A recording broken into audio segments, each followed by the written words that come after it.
जितने बार जल चढ़ाओगे और जितना जल चढ़ाओगे उतना रूप निखार बढ़ता जाएगा, निखार जिसे बोलते हैं।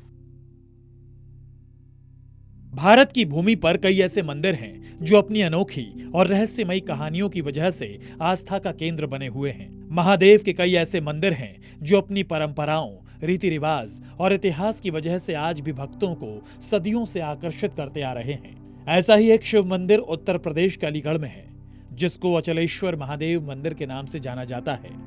इस मंदिर में स्थित शिवलिंग बहुत ही चमत्कारी होने के साथ ही मनोकामनाओं की पूर्ति करने वाला है।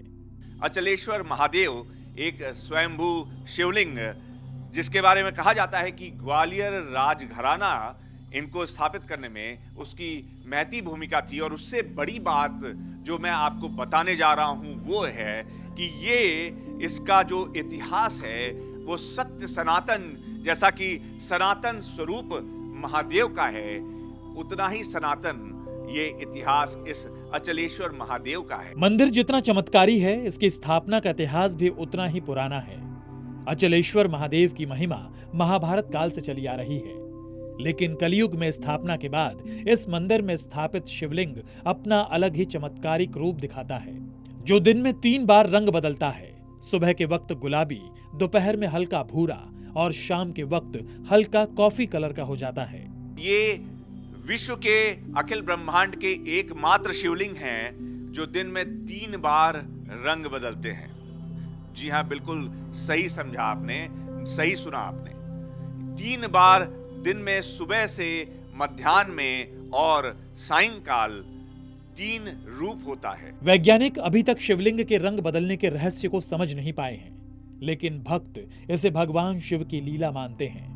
भक्तों के लिए रंग बदलते शिवलिंग के दर्शन के अनुभव को बेहद दिव्य और अद्भुत मानते हैं। लेकिन महाभारत काल से स्थापित मंदिर कहां गायब हो गया था और कलयुग में अचलेश्वर महादेव की स्थापना कैसे हुई, इसको लेकर मान्यता है कि 5000 साल पहले सिंधिया परिवार की महारानी को सपना आया कि अलीगढ़ में अचल सरोवर के पास एक शिवलिंग धरती में दबा हुआ है, जिसे निकालकर स्थापित किया जाए। शिवलिंग की तलाश में मजदूर खुदाई में लग गए। एक मजदूर का फावड़ा खुदाई के दौरान शिवलिंग से टकराया और उसमें से खून की धारा निकलने लगी। यह देखकर सभी घबरा गए। कुछ देर खून निकलने के बाद शिवलिंग से दूध की धारा निकली, जिसके बाद शिवलिंग को जमीन से निकाला गया और पूरे विधि विधान से स्थापित किया गया। महाराज संध्या ने इसका निर्माण कराया था। महाराज संध्या, जो एक मंदिर अचलेश्वर महादेव ग्वालियर में भी है। उनके सपने में महादेव जी आए। यहाँ पूरा जंगल था। जब उनके सपने आए तो खोद खुदाई करी तो आज भी फामने निशान से आधा है, जिससे आधे शिवलिंग दिखाई दे रहा है। उसी ओमकाल के रूप में है शिवलिंग। उसका जब निर्माण हुआ था मामला। सालों पहले महाभारत काल से स्थापित ये मंदिर समय बीतने और कलयुग आने पर मिट्टी में दब गया था। शिव भक्तों और सनातनियों का मानना है कि ऐसे रहस्यमयी और चमत्कारी मंदिर में स्वयंभू भगवान शिव अचलेश्वर महादेव के नाम से भक्तों की मनोकामना पूर्ति के लिए ही प्रकट हुए हैं। जबकि महाभारत काल में पांडवों के अज्ञातवास के दौरान नकुल और सहदेव ने मंदिर के पास स्थित अचल सरोवर में आकर स्नान किया था। स्नान के बाद उन्होंने श्री अचलेश्वर महादेव मंदिर में शिवलिंग की पूजा अर्चना की थी। समय बीतने के साथ अचल सरोवर के पास मंदिरों की संख्या बढ़ने लगी। अब अचल सरोवर के आसपास 100 से ज्यादा अधिक छोटे बड़े मंदिर हैं, जहां देवी देवता विराजमान हैं। इनका नाता महाभारत काल से है, जब पांडवों ने यहाँ पर आकर, यहाँ से पीछे एक जो अचल सरोवर है वहां पर आकर स्नान किया था और बाबा की पूजा अर्चना की थी। जिस अचल सरोवर में पांडव भाई नकुल और सहदेव ने स्नान किया था, इसका इतिहास भी मंदिर जितना ही पुराना है। साथ ही सरोवर को लेकर इतिहासकारों और धर्म गुरुओं का दावा है कि सरोवर में किसी ने मदिरा मिला दी थी, जिसके बाद सरोवर में गंदगी रहने लगी और जब ऋषियों के आवाहन पर जब अचल सरोवर प्रयाग नहीं पहुंचे, तब ऋषियों ने श्राप दे दिया था, जिसके बाद महादेव ने एक शापित भक्त के उद्धार के लिए दुर्वासा ऋषि को अचल सरोवर को श्राप से मुक्त करने की प्रेरणा दी और साथ ही अचल नाम के कुंड का उद्धार करने के लिए और उनकी तपस्या का फल देने के लिए स्वयंभू भगवान महादेव अचलेश्वर के रूप में अश्लेष और महादेव के रूप में यहाँ प्रकट हुए। पूरी जमीन को अचल सरोवर का आसपास जितने मंदिर हैं जिन्होंने उद्धार कराया गया और इस जगह का नाम अचल सरोवर के नाम से फेमस किया गया।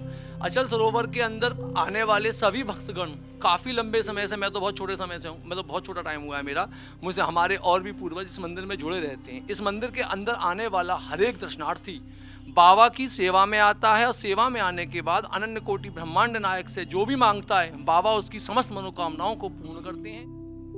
अचल सरोवर में जब नकुल और सहदेव ने स्नान किया तब इस सरोवर का जल इतना शुद्ध था कि कोई व्यक्ति भी इसमें स्नान कर लेता था तो उसको त्वचा संबंधी रोगों से मुक्ति मिल जाती थी।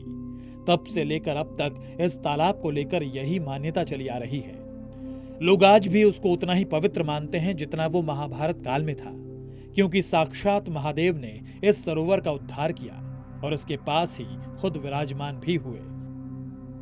सरोवर की एक विशेषता ये भी है कि यहाँ दो ऐतिहासिक मंदिर हैं, एक अचलेश्वर महादेव जहाँ पांडवों ने पूजा करी और एक गिलहराज जी मंदिर जहाँ भगवान हनुमान के सबसे छोटे रूप गिलहरी की पूजा दाऊ जी महाराज ने कौल नामक दैत्य का वध करने गए तो उससे पूर्व यहाँ आसन लगा के पूजा की और उन्हीं के हाथ का विराजित ये विग्रह है।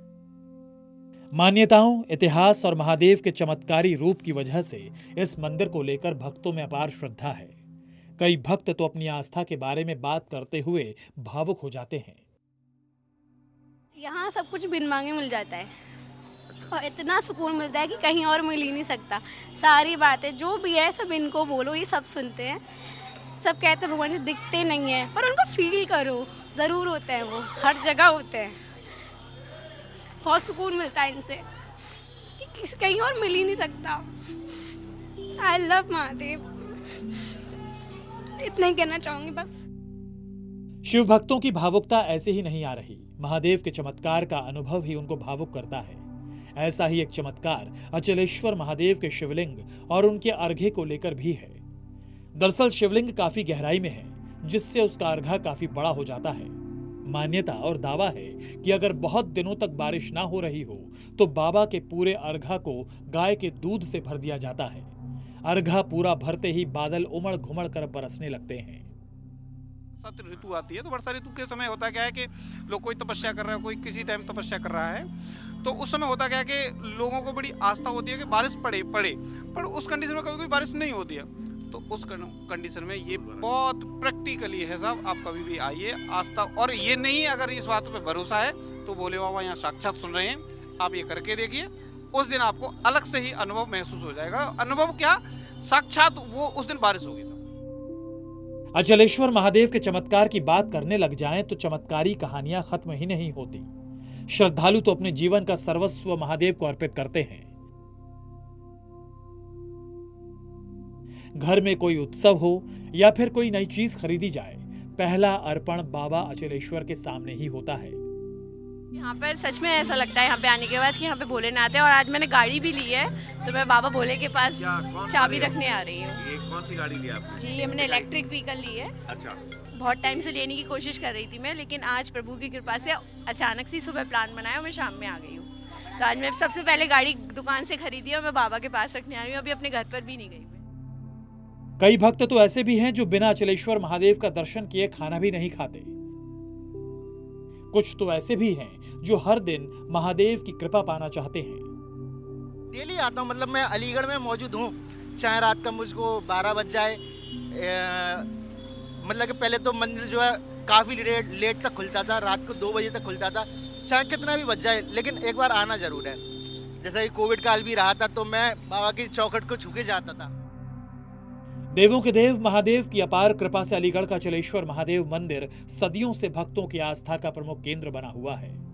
महाभारत काल से जुड़ी मान्यताओं वाला यह स्वयंभू शिवलिंग रंग बदलने के चमत्कार से लेकर बारिश कराने और त्वचा रोगों से मुक्ति दिलाने तक की लीला दिखाता है। भक्तों की मनोकामनाएं पूर्ण करने वाले बाबा अचलेश्वर की जयकार से गूंजता ये धाम शिव की अनंत महिमा का जीवंत प्रमाण है। अचलेश्वर महादेव जैसे चमत्कारी स्थानों से भक्तों को बार बार एहसास होता है कि हर हर महादेव की जय से जीवन धन्य हो जाता है।